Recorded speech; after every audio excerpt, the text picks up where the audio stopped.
دوسرا معنی سسرالی رشتہ دار کے طور پر بھی آتا ہے، تیسرا معنی دوست کے طور پر آتا ہے، چوتھا آزاد غلام کے طور پر آتا ہے۔ تو کیوں کر ایک ایسے لفظ کو جس کے متعدد معنی اہل علم نے اور ان لوگوں نے جو لغت کا علم رکھتے ہیں بیان کیے ہیں، تو کس طرح سے حاکم اور خلیفہ کے معنی ہی کو فٹ کر دیا جائے اور باقی معنی کو چھوڑ دیا جائے، جبکہ دیگر روایات اور واقعات اس بات کی شاہد ہیں کہ اگر یہ وصیت ہوتی کہ حضرت علی رضی اللہ تعالیٰ عنہ خلافت کے اولین حقدار ہیں تو کبھی بھی وہ اپنے حق سے دستبردار نہ ہوتے۔ اس کے بعد جو اہل علم نے روایت نقل کی ہیں قریب ایک ہی معنی کی ہیں۔ پہلی حدیث جو ہم نے ذکر کی تھی وہ صحیح مسلم سے تھی، دوسری حدیث جو ہم نے ذکر کی ہے اس کو معانی الاثار میں امام الطحاوی نے، امام نسائی نے سنن الکبریٰ میں نقل کیا ہے۔ اس کے علاوہ اور بھی محدثین ہیں، امام حاکم ہیں،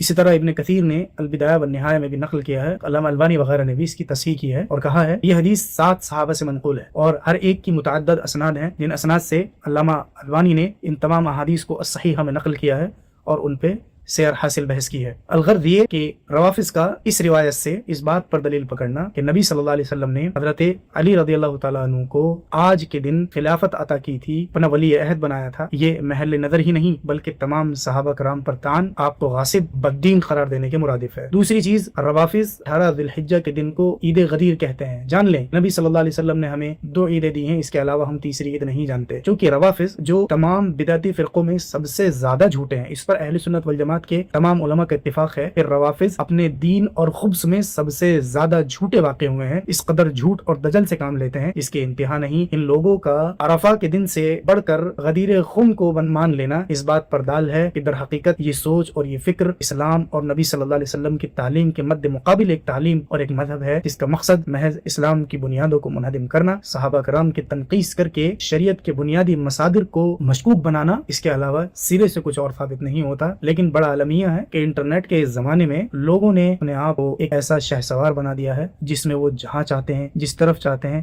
جیسے چاہتے ہیں اور جس انداز سے چاہتے ہیں تصرف کرتے ہیں، ہر ایک کو سنتے ہیں، ہر ایک کی باتیں لیتے ہیں، اور یوں معلوم ہوتا ہے کہ لوگوں کی اکثریت تمام فرقوں سے ہٹ کر اب رفض اور صحابہ کرام کی دشمنی اور شیعیت کی طرف گامزن ہے، جو بہر کیف تمام اہل سنت والجماعت کے لیے، چونکہ یہ ایک ایسا فتنہ ہے کہ اگر کوئی شخص دین کے نام پر اس فتنے میں ملوث ہو جائے تو دین اور شریعت کے نام پر اس کے پاس کچھ باقی نہیں رہے گا، قرآن محرف جاننے لگے گا، ان روافض و شیعوں کی طرح احادیث کو مشکوک گردانے گا۔ لہذا ہم اللہ تعالیٰ سے دعا کریں کہ اللہ تعالیٰ ہمیں اس قسم کے تمام شرور و فتن سے محفوظ رکھے اور ہمیں کتاب و سنت کو صحابہ کرام کے منہج پر سمجھنے کی توفیق عطا فرمائے، کہ صحابہ کرام ہی وہ کڑی ہیں کہ اگر ان کو نکال دیا جائے تو دین اور دھرم نام کی کوئی چیز باقی نہیں رہتی ہے۔ یہی وہ رجال ہیں الذین نقلوا الینا دیننا، جنہوں نے ہماری طرف ہمارا دین منتقل کیا ہے، وہی انگشت نمائی کے ہدف بن جائیں تو پھر ان کے علاوہ کون سی ایسی ہستیاں ہیں جن پر آدمی بھروسہ کر کے ان کے علم پر یقین کرے گا اور شریعت کو اختیار کرے گا۔ اقول قولی ھذا استغفر الله لي ولكم ولسائر المسلمين، قد قلت ما قلت، ان صوابا فمن الله وان خطأ فمن نفسي والشيطان، وصلى الله على نبينا محمد۔